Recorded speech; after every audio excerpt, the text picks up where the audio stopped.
disappointed in the Attorney General for many reasons, and you understand that. The iceberg of evidence surrounding the fabrication of the nothingburger Russia investigation is coming into view, and the mates on this Titanic ship of fools are beginning to brace for the collision. The president is allowed to declassify materials. He does have that authority. So how do you square that?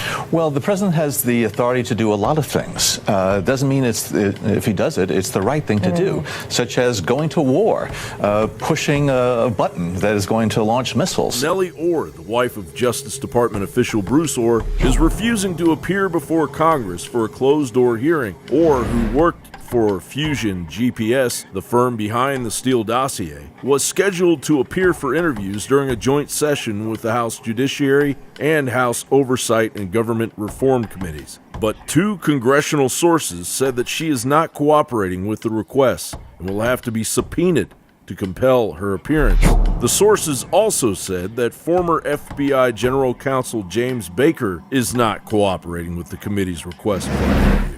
It's only 20 pages. All you have to do is make a copy and send it out, put it on the internet. So at this point, I do not understand why this hasn't been declassified. The president said, declassify immediately without redactions. Is there any national security concerns?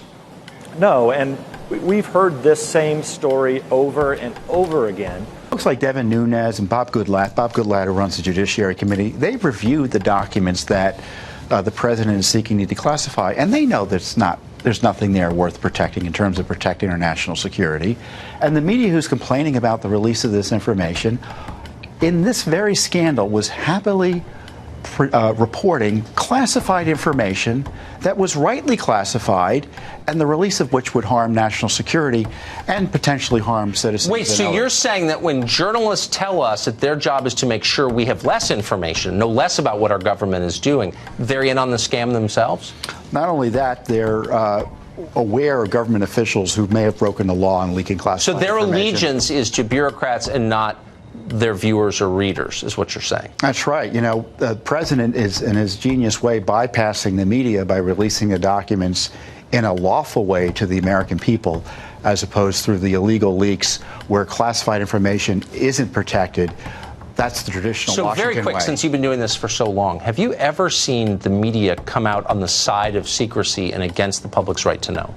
Well, in this case, they have. The DOJ and the FBI are doing everything they can to slow the process to declassify the FISA documents to the point of stopping it in its tracks, redacting portions of the pages, rendering them mostly unreadable. Well, every time we have seen something be unredacted, it wasn't about sources and methods. We want to protect those, but every time it has been self-serving to protect the people who have been violating federal regulations, violating protocol of the Justice Department, or violating the law.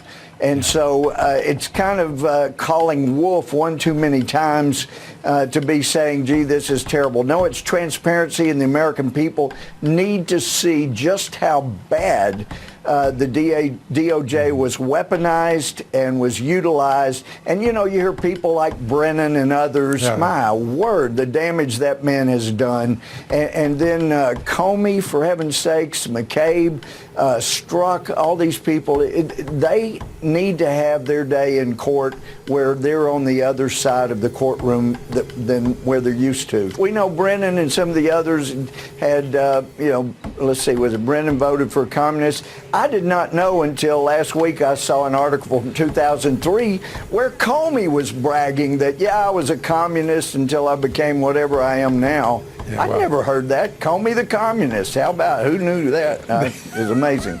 The Democrats have long used FISA applications to not only generate a spy campaign on a presidential nominee, but also to spy on journalists. Town Hall reported the Obama Department of Justice has spied on journalists. They tracked James Rosen, formerly of Fox News. They seized the phone records from Associated Press reporters. Now the Knight First Amendment Institute at Columbia University and Freedom of the Press Foundation have released documents showing that in 2015, the Obama DOJ had secret rules to target journalists under FISA. Come hell or high water, the deep state's dirty little FISA secret will come out.